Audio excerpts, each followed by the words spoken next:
Hey there, and welcome to a new edition of the daily podcast, How to Successfully Onboard New Members. In today's day and age, it's only human to feel a little nervous, overwhelmed, or even scared on day one of a new job. It's the duties of managers and current employees to make that experience a lot more soothing by using appropriate onboarding methods. So today's podcast is a conversation with one of DLE's own, Dan Zabatta, a fire control system configuration management leader at General Dynamics Mission Systems.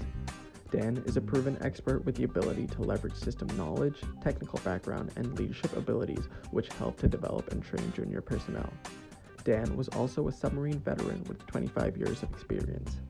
Today, we are going to talk about how to successfully onboard members to your team. During this podcast, Dan will go over his experience with one of DLE's newest members, Ware, and give us his insights on the onboarding process and the methods he used to make her experience enjoyable.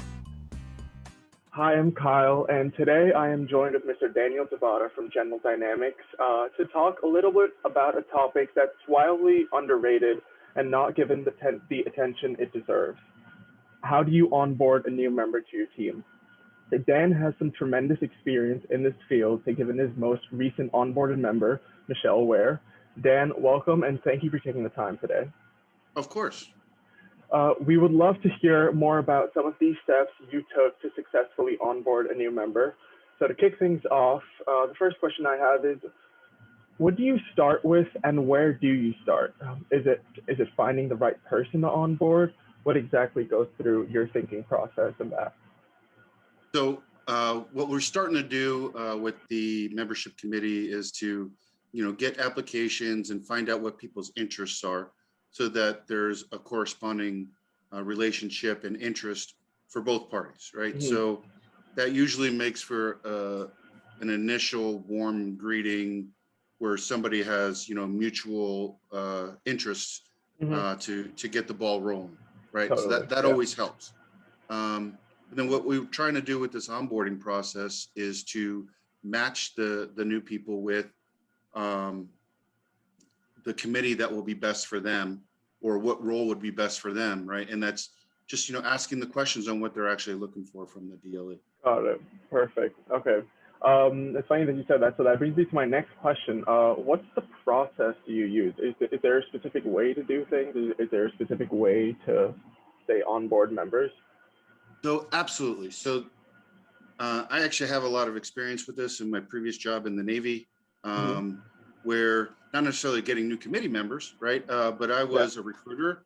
I was the onboarding, if you will, to say in civilian terms, person where as soon as they came on board, I would welcome them. I would, get them introduced into the command climate of the submarine that I was stationed at, and just kind of walk them through, have them meet everybody, and just make them feel like they're part of the team right from the get-go.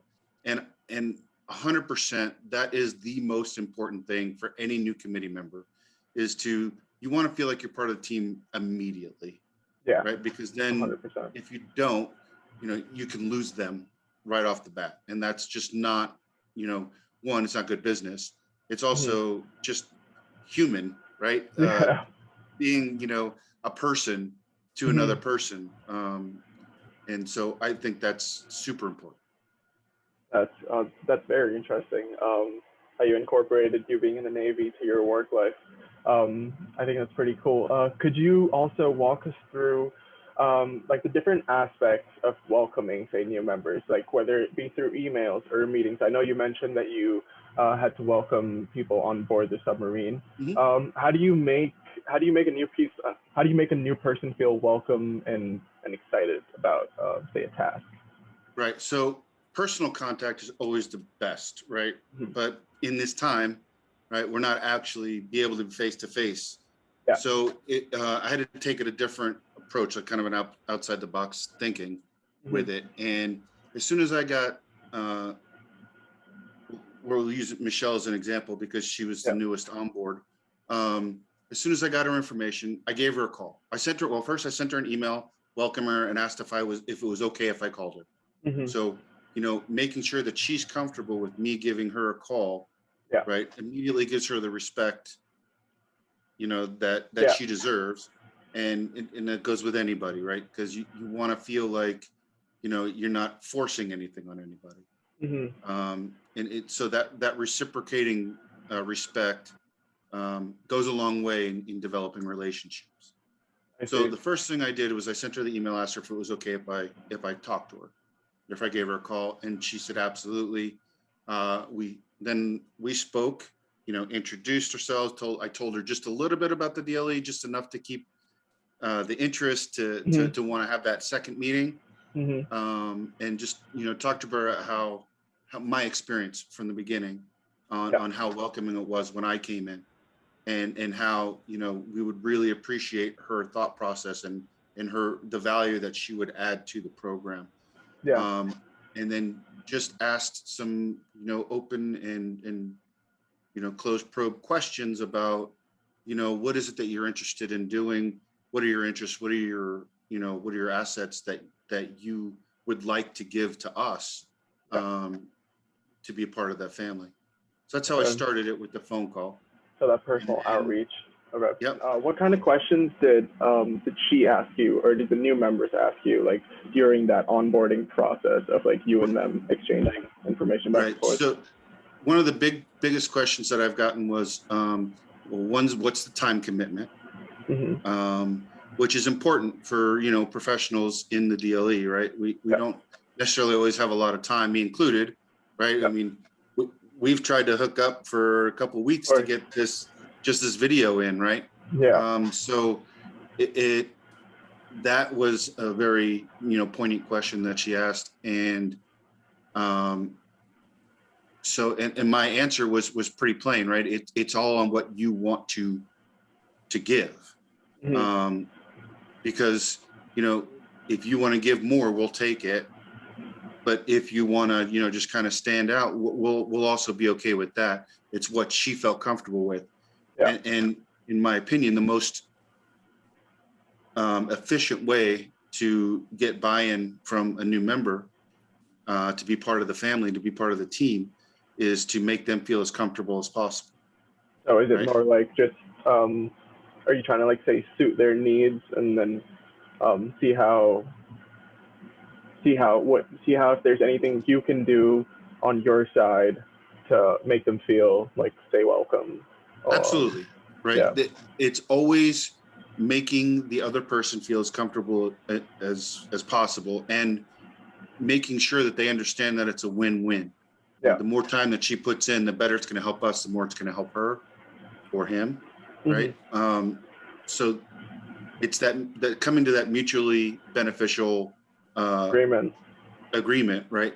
To where, look, you can put as much time as you really want in, but the more that you put in, the more you're going to get out of it, and it's going to really benefit you. 100%. And so, that's kind of what we discussed. That another thing we discussed was the different committees, and what do they actually do, and then how is all that worked out, and one of the things with that was because I don't have a 100% solid idea of what each company or each program does right now, or each committee, but I am a member of two of them, so I know what they do. So what I did was I brought other people on to show the collaboration between the committees and between the DLE, and so got other of her questions answered. And so again, it shows that we're willing to open up and the communication is there. So it just shows the family type attitude that the DLE has, and that we're all collaborative in the one goal of making the DLE. I couldn't agree more. I couldn't agree more on that. I know we spoke a lot about, like say the good aspects of recruiting or onboarding new members. What are some of the don'ts that you think one should keep in mind? So I think the biggest don't is to not tell them what they're going to do. Okay. So you don't say, hey, we really need you to do this, because they may not be interested in that, and that could put somebody off. right? The more you tell somebody what they're going to do, the less they're going to want to do it. Yeah. So is it more like letting them like ease in, and then slowly, like say, gradually talking to them and say giving them work? Is that how it is, or? So again, right? So I ask them what they want to get out of it. What would they would like to provide to us, right? And what do they want to get out of it? So that's that mutual beneficial, agreement between us, to allow them to say, okay, I would like to be part of the programming committee because, I'd like to do I attended a culture workshop and I loved it. It was great. And I wanted to be more involved with that. Well, awesome. Yeah. Here's what you can do for that. But just so you're aware, there's these other options for you if there's something you would be interested in. If not, that's fine. But just so you're aware of all the things that are available to you, something that sparks your interest. So again, it's really leaving it up to them, because if you force somebody to do something, they're not going to want to do it. They're not going to want to do it, exactly. And 100% of the time, if you like something that you're doing, you're going to be good at it. For sure. And so, the outcomes are just going to be great. Right. Like it goes like, even when you're going to school, right? The subjects that you're good at are the ones that interest you and you like. If you're not good at a subject, that's because you probably don't like that subject, right? Totally. That's a big part of it. Got it. And say like after you successfully onboarded a specific member, what kind of follow-up did you do after that person, like they attended their first meeting? How did it go, and what were some of your observations? So even before the first meeting, before she was able to come to the first meeting, I followed up with her with an email. I shot her a text just to make sure that, we were good to go. And that I just want to make sure that, we're really excited about your views and what you can bring. So we're really looking forward to, having your thoughts and your opinions for this meeting at this time. Right. So just stress when we're going to have it, but also that we're excited and looking forward to her input or his input, whichever. I keep going her because it was Michelle, right? But people are more willing to give their time if they're feeling wanted. And I think that's the biggest thing out of this whole onboarding process is, you really want people to come in and feel comfortable right away, because that's when you'll get the most efficient and, and the best product from everybody. And how would you say, like, how frequent do you think you'd say follow up on her, or just to say catch up? So initially, no more than once a week, because otherwise you feel like you're bombarding. Unless they reach out to you, which she did, right? So I emailed her, I texted her just to make sure, and then after the meeting, I said, hey, what did you think? I texted her, what do you think? How did you think it went? What can we do to get better? We really value your input. And immediately, though, at that meeting, I think she felt like she had a voice and she was able to ask input, provide her input. So, and I think that's the most important thing you can do in this whole onboarding process. Make the person feel welcome. Totally. I think I agree with almost everything that you had to say. Dan, I think everything that you had to say today has been very helpful to future young managers, entrepreneurs, and even current employees. With that being said, I would like to thank you for taking the time to share your very useful insights on this topic. It's been great, and I think there's a lot to absorb from this. So till next time, thank you so much, and I hope to catch you soon. Great. Thanks, Cal. Goodbye. In today's special podcast, we had the honor to welcome one of our newest onboarded members, Michelle Ware. Michelle works as a global talent and learning project management leader at Thermo Fisher Scientific. She has tons of experience in the area of human performance, a topic that will be covered in our conversation. During our conversation, we will be going over her onboarding experience and what it feels like to get onboarded onto a team. Hey, Michelle, welcome, and thank you for taking the time out today to join us on this new podcast edition, how to successfully onboard new members. I'm sure you're aware about this, but for the people who don't, this is Michelle Ware, a new member to the DLE who was recently onboarded by our very own Dan Zabatta. Michelle, welcome. Thank you, Kyle. Lovely to be here. Awesome. So, Michelle, today I was wondering if we could talk a little bit more about your experience with Dan and the whole onboarding process. So, to get things started off with you, my first question is, what was your onboarding experience like with Dan, and where did it start, and how did you feel during the whole process? I know totally, and thank you, Kyle. I had a very, I'm going to say, warm, welcoming, inviting experience with Dan to the Awesome. DLE. For me, coming into the new committee, just, again, unable to what to expect. But Dan totally made me feel welcome, from the start. Once he found out that I was a new member, immediately send out a nice, warm, inviting email, introducing himself, introducing the DLE and how I could potentially get involved, and then asking me what will be a good time for us to have a call together so he can get to know a little bit more about my interests. So Mm-hmm. right from the start, again, really great experience coming in, which made me feel very welcome and want to be a part of the overall team. Yeah, totally. I feel like that first introduction is always important so that you guys get off on a good note. Um, that leads to my follow-up question. Like, what were some of the highlights like that made it memorable and got you excited about like joining the DLE?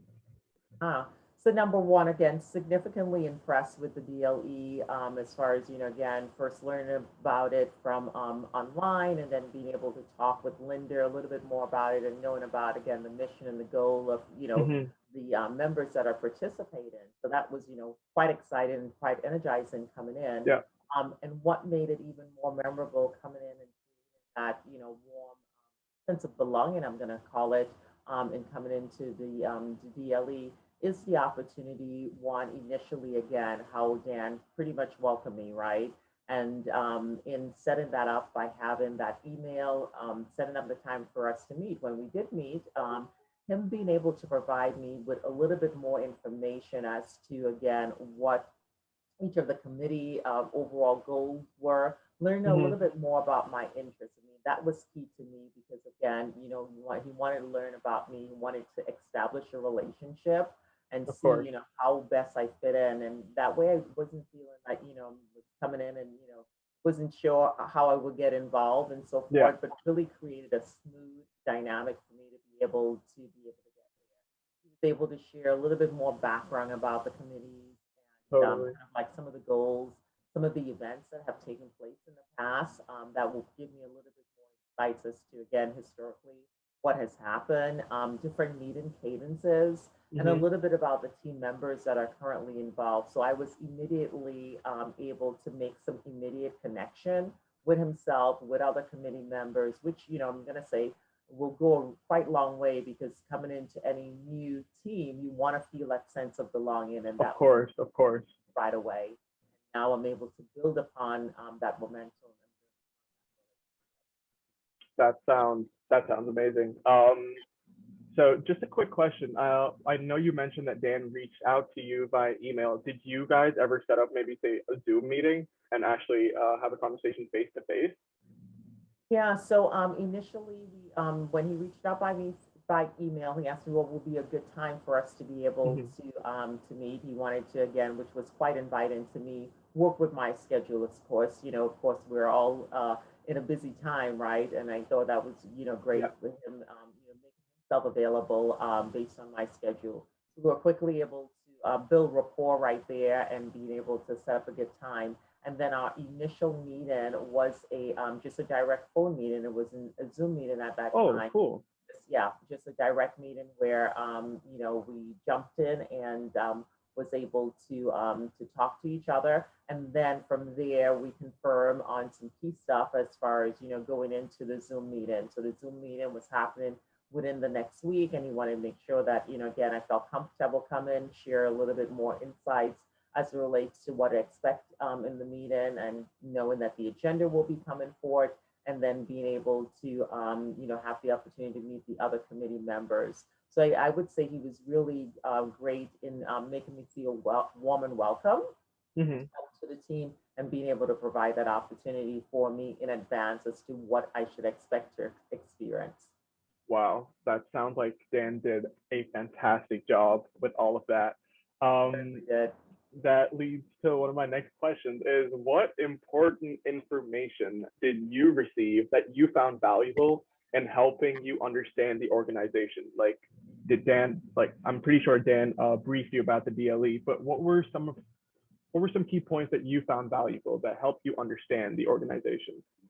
Yeah, so some of the key points that, Dan shared, one again, was more getting a little bit personal, right? As far as knowing him as a person, and kind of like a little bit of behind his why of him becoming a member of the DLE. That was great because we were able to immediately make connection as to, again, my interest. Me coming in to be a part of the team is the opportunity, one, to be able to network, learn a little bit more of the different social media networking from colleagues, and what I'm going to bring to the table as it relates to talent management and development, and having that opportunity to do so. So Mhm. that was one key factor that we were able to connect a little bit about what our individual background brought to the DLE, and then Yeah, of course the overall mission and vision of the DLE, making it feel a place of belonging for everyone. And from a networking perspective, not only being able to network with each other, but here is a team of leaders that, that are leading in different capacity globally, right?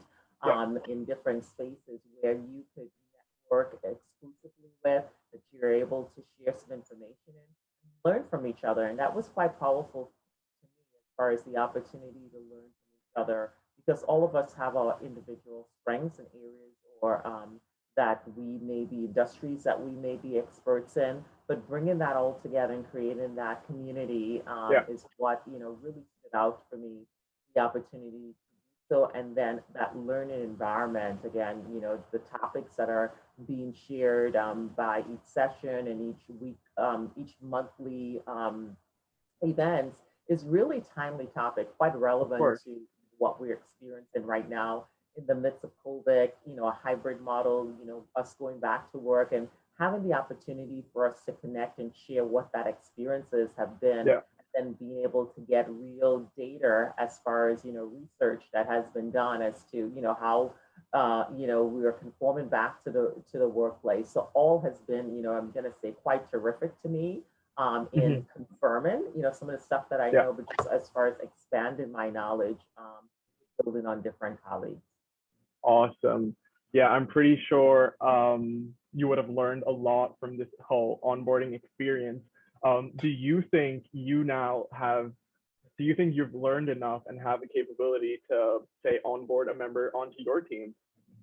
Oh, no, certainly, certainly. I would say absolutely. Again, just being a part of the DLE, everyone has been so quite pleasant and welcoming. So I would immediately be able to, I'm going to say, follow Dan's Of course. process, his strategy of onboarding me by, of course, reaching out to, if I know of a new member that's coming aboard, with a welcome and email, being able to ask them, as he did, when will be a Of good course. time to be Yeah. able to meet with you, having that call, and then inviting them. And then most importantly, what I really liked about Dan is the follow-up part, right? So Yeah. Dan, he Of invited course. me That's definitely a after, crucial part. coming back. Yeah. Yeah, coming back and saying, hey, is there any additional questions you have?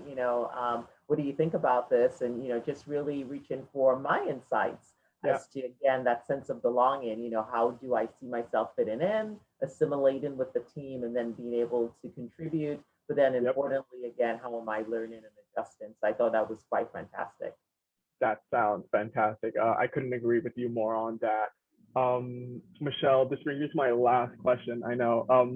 What were some personal, I'd say, like, key takeaways from the total experience? It could either be positive or negative. Maybe what were some things that you would have changed during the whole process, or you would have done differently? I felt the entire was quite positive, I have to say, right? I have been part of a lot of different professional organization, and of course joining different teams Yeah. throughout my career, but the experience was definitely quite positive.